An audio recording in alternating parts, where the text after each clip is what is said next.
Youth കോൺഗ്രസിൽ പുതിയ അധ്യക്ഷനെ ചൊല്ലി തർക്കം രൂക്ഷം. നിലവിൽ ഭാരവാഹികളല്ലാതെ പുറത്തുനിന്ന് അധ്യക്ഷൻ വന്നാൽ കടുത്ത നിലപാടിലേക്ക് പോകും എന്നാണ് അബിൻ വർക്കിയുടെ ഭീഷണി.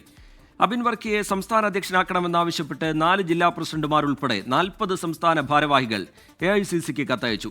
രാഹുൽ മാങ്കൂട്ടത്തിലിനെ പിന്നിൽ നിന്ന് കുത്തിയത് അബിൻ വർക്കിയാണെന്ന പ്രചാരണം രാഹുൽ പക്ഷക്കാർ സജീവമാക്കുന്നുണ്ട്. ബിനു ചുള്ളിയലിനായി KC വേണുഗോപാൽ പക്ഷം സമ്മർദ്ദം ശക്തമാക്കിയിട്ടുണ്ട്. സലീം മാലിക് വിവരങ്ങളുമായി തിരുവനന്തപുരത്ത് നിന്ന് ചേരുകയാണ്. സലീം, ഈ നോമിനികളെ മുന്നോട്ട് വെച്ച് കഴിഞ്ഞിട്ടുണ്ട് മുതിർന്ന നേതാക്കൾ. അതിനുവേണ്ടിയുള്ള ചരടുവലികളും സജീവമായി നടക്കുന്നുണ്ട്. അതിനിടയിലാണ് ഈ അബിൻ വർക്കി ഒരു ഭീഷണി മുഴക്കുന്നത്. സംഘടനാ തെരഞ്ഞെടുപ്പിൽ രണ്ടാമതെത്തിയ ആളാണ്. ഈ സംഘടനാ തെരഞ്ഞെടുപ്പിൽ മത്സരിച്ചവരിൽ നിന്ന് മാറി പുറത്തു നിന്നൊരാളെയാണ് കൊണ്ടുവരുന്നതെങ്കിൽ രാജിവെക്കും എന്നുള്ള ഭീഷണി കൂടി മുഴക്കുന്നുണ്ട്. എന്താണ് യൂത്ത് കോൺഗ്രസിൽ സംഭവിക്കുന്നത്? ചർച്ചകൾ എങ്ങനെയാണ് സലീം?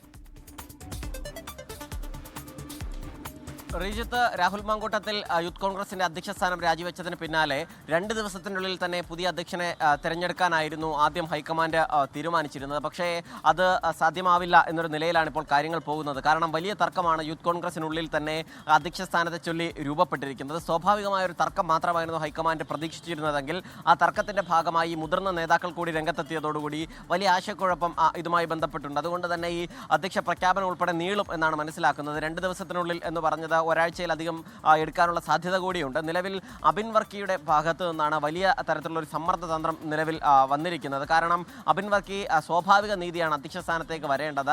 സംഘടനാ തെരഞ്ഞെടുപ്പിൽ 2ാം സ്ഥാനത്തായ ആളാണ്. അതുകൊണ്ട് തന്നെ ആ സ്വാഭാവിക നീതിയാണ് നടപ്പിലാക്കേണ്ടത് എന്നുള്ളതാണ് പറയുന്നത്.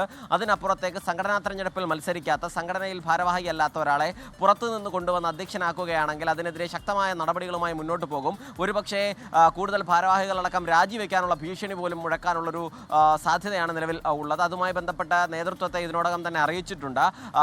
ഈ 4 ജില്ലാ പ്രസിഡന്റുമാരുൾപ്പെടെ 40 സംസ്ഥാന ഭാരവാഹികൾ അബിൻ വർക്കി അധ്യക്ഷ സ്ഥാനത്തേക്ക് തിരഞ്ഞെടുക്കണമെന്ന ആവശ്യം ഉന്നയിച്ച ഇതിനോടകം കത്തയച്ചു കഴിഞ്ഞു.